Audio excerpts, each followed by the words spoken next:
नमस्कार छात्रों, मैं डॉक्टर हेमलता काटे, हिंदी विभाग, बाला साहेब देसाई कॉलेज पाटन।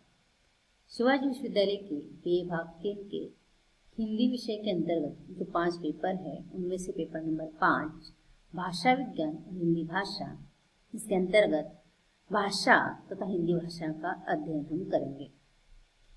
इस दृष्टि से यूनिट नंबर 1 में भाषा की सामान्य जानकारी आपके अध्ययन के लिए रखी है, जिसमें हम भाषा की परिभाषाएं, भाषा की विशेषताएं तथा भाषा का निर्माण कैसे हुआ, इसके बारे में जो सिद्धांत है उसका हम अध्ययन करेंगे। भाषा की परिभाषाएं। मनुष्य के मन में हमेशा एक प्रश्न होता है कि भाषा का निर्माण कैसे हुआ होगा, भाषा कैसे उत्पन्न हुई होगी। अतः ये भाषा के बारे में जो सवाल है उसका एक सीधा साधा सरल अगर हम जवाब देना चाहेंगे तो इस प्रकार दे सकते हैं। जैसा कि आप जानते हैं, मनुष्य एक समाज प्रिय प्राणी है। वह अपने विचारों को दूसरों को सुनाना चाहता है और दूसरों के विचार भी सुनना चाहता है। अर्थात आत्माभिव्यक्ति की या मनुष्य की जो सहज प्रवृत्ति है, इस सहज प्रवृत्ति के कारण भाषा का निर्माण हुआ होगा और उसने उसके लिए भाषा को एक साधन के रूप में प्रयुक्त किया होगा। और आज भाषा का विकसित रूप आपके सामने मौजूद है। अतः तो भाषा क्या है, भाषा किसे कहते हैं, इसके बारे में विभिन्न विद्वानों ने अपनी दृष्टि से इसे परिभाषित करने का प्रयास किया है। वह इस प्रकार, सबसे पहले हम भाषा की सामान्य परिभाषा देख लेंगे, सामान्य अर्थ देंगे। भाषा शब्द संस्कृत की भाषा धातु से बना है, जिसका अर्थ है बोलना या कहना। अर्थात भाषा वह है जिसे बोला जाए, अर्थात जो बोली जाती है, जो व्यक्त होती है, जो कही जाती है, उसे हम कहेंगे भाषा। इस दृष्टि से ही भाषा की अनेक परिभाषाएं भारतीय विद्वान तथा पाश्चात्य विद्वानों ने की है। सबसे पहले भारतीय विद्वानों ने जो परिभाषाएं दी है वह हम देख लेंगे। उसमें है पतंजलि। पतंजलि ने व्याकरणकार है, वैयाकरणकार है और उन्होंने इस प्रकार भाषा को परिभाषित किया है। व्यक्तावाची वर्णा एशांतिये व्यक्तवाच्यः। अर्थात जो वाणी वर्णों में व्यक्त होती है उसे कहा जाता है भाषा। यानी व्यक्त होना, वाणी वर्णों में व्यक्त होना, उसे कहते हैं भाषा। दूसरे विद्वान है पंडित कामता प्रसाद गुरु। वह इस प्रकार उसे परिभाषित करते हैं, भाषा वह साधन है जिसके द्वारा मनुष्य अपने विचार दूसरों पर भली भांति प्रकट कर सकता है और दूसरों के विचार आप स्पष्ट समझ सकता है। अर्थात अपने विचारों को स्पष्ट कर सकता है और दूसरों के विचार भी समझ सकता है। इसका अर्थ यह है कि भाषा आदान प्रदान के रूप में होती है, आदान प्रदान होना चाहिए। अगली परिभाषा है डॉक्टर मंगलदेव शास्त्री ने दी है, भाषा मनुष्य की उस चेष्टा यानी अभिनय या उसका हाव भाव। भाषा मनुष्य की उस चेष्टा व्यापार को कहते हैं जिससे मनुष्य अपने उच्चारणोपयोगी यानी उच्चारण की दृष्टि से योग्य शरीर अवयवों से उच्चारण किए वर्णात्मक या व्यक्त शब्दों द्वारा अपने विचारों को प्रकट करता है। यानी विचारों को प्रकट करना, उच्चारण अवयवों से विचारों को प्रकट करना है भाषा। अगले विद्वान है डॉक्टर PD गुण। उन्होंने इस प्रकार परिभाषा की है, ध्वन्यात्मक शब्दों द्वारा हृदयगत भावों तथा विचारों का प्रकटीकरण ही भाषा है। ध्वन्यात्मक शब्द, ध्वनि के माध्यम से भाव तथा विचारों को प्रकट करना यानी भाषा।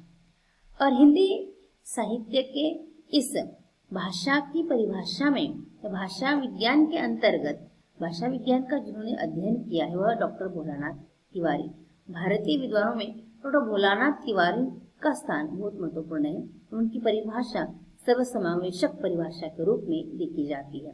अतः डॉक्टर भोलानाथ तिवारी की परिभाषा इस प्रकार है, भाषा उच्चारण अवयवों से उच्चारित मूलतः प्रायः यादृच्छिक यानी अंदाज से, यानी प्रारंभ में जब इंसान ने बोलने का प्रयास किया होगा यानी उच्चारण उसने किया होगा तो अंदाज से अपने आप उसके मुख से शब्द आए होंगे। ध्वनि प्रतीकों की वह व्यवस्था है जिसके द्वारा किसी भाषा समाज के लोग आपस में विचारों का आदान प्रदान करते हैं।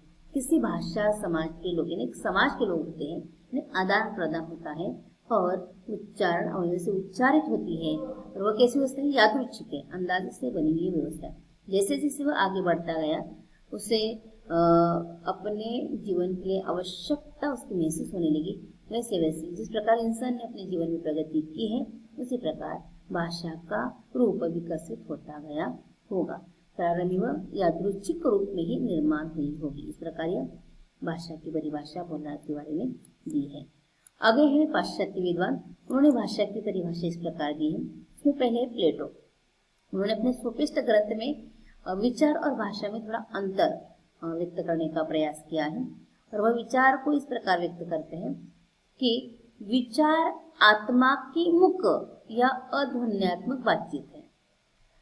आत्मा की मुख है, आत्मा यानी आपका मन, आपकी भावनाएं, वो कैसे होती? मुख होती है। आपके मन में जो विचार है वह मुख होते हैं, वह अध्वन्यात्मक होते हैं। उसे क्या कहेंगे? विचार कहेंगे। और वही जब ध्वन्यात्मक होकर हमारे होठों से प्रकट होते हैं तो उसे हम क्या कहते हैं? भाषा। यानी भाषा में पहली शर्त क्या है? ध्वनि के रूप से, ध्वनि के माध्यम से, अपने शरीर अवयवों के माध्यम से प्रकट होना, उसे कहते हैं भाषा। स्विट ने परिभाषा इस प्रकार दी है, उसी प्रकार की है। लगभग सभी विद्वानों की परिभाषा में ध्वन्यात्मक बहुत महत्वपूर्ण है और व्यक्त होना बहुत महत्वपूर्ण है। ध्वन्यात्मक शब्दों द्वारा विचारों को प्रकट करना ही भाषा है। यानी विचारों को प्रकट करना कैसे? ध्वन्यात्मक शब्दों द्वारा, उसे कहते हैं भाषा। क्रोचे, उन्होंने इस प्रकार परिभाषित किया है भाषा को।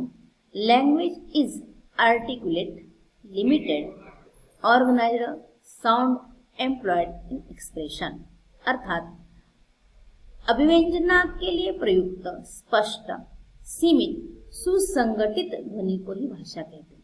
अभिव्यंजना मतलब अभिव्यंजित होना, यानी अपने आप को व्यक्त करना।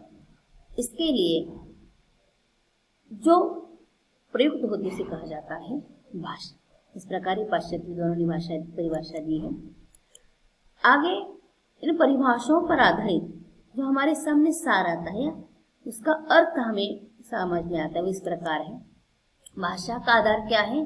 ध्वनि प्रतीक है, यानी ध्वनि प्रतीकों के माध्यम से व्यक्त होती है, उसे कहते हैं भाषा। उसका मूल आधार क्या है? ध्वनि का मूल आधार क्या है? आपके अवयव, मुख्य अवयव, यानी आपके ओठ, आपकी वाणी, इससे यह व्यक्त होती है। और भाषा में क्या हो? एक होती है व्यवस्था होती है, वह उच्चारित होती है और दूसरों के सामने प्रकट होती है और दूसरों को वह स्पष्टतः समझ में आती है। इसमें एक व्यवस्था होती है। और भाषा के क्षेत्र होता है, वह एक समाज विशेष में ही बोली जाती है। अर्थात एक समाज में जब आदान प्रदान होता है तब उसे कहते हैं भाषा। यानी भाषा में आदान प्रदान बहुत महत्वपूर्ण है। जैसे हम कहेंगे अब हम जो व्यक्त हो रहे हैं, हम जो बोल रहे हैं, आपको समझ में आ रहा है, पर आप जो बोलेंगे वह भी हमारी समझ में आता है, तब उसे हम कहेंगे भाषा। यानी भाषा में आदान प्रदान होना बहुत आवश्यक है। और भाषा का कार्य क्या है? वक्ता के भाव तथा विचारों को श्रोता तक पहुंचाने में, दूसरों तक तो विचार पहुंचाना उसका महत्वपूर्ण कार्य है, तब उसे कहते हैं भाषा। भाषा यानी व्यक्त होना, दूसरों तक पहुंचना, दूसरों के विचार भी समझ में आना। जब ये पूर्ण सर्कल पूरा होता है तो उसे कहा जाता है भाषा। अतः भाषा मनुष्य के विचारों के आदान प्रदान का, व्यक्त होने का एक महत्वपूर्ण साधन है। आज अनेक विपुल मात्रा में भाषाएं इस समाज में मौजूद है, लेकिन एक समाज में जो बोली जाती है उसे कहा जाता है भाषा। अतः इस प्रकार भाषा को परिभाषित करने का प्रयास किया है। इस पर आधारित भाषा की जो विशेषताएं हैं हम अगले भाग में देखेंगे। आपने ध्यान से सुना, इसीलिए धन्यवाद।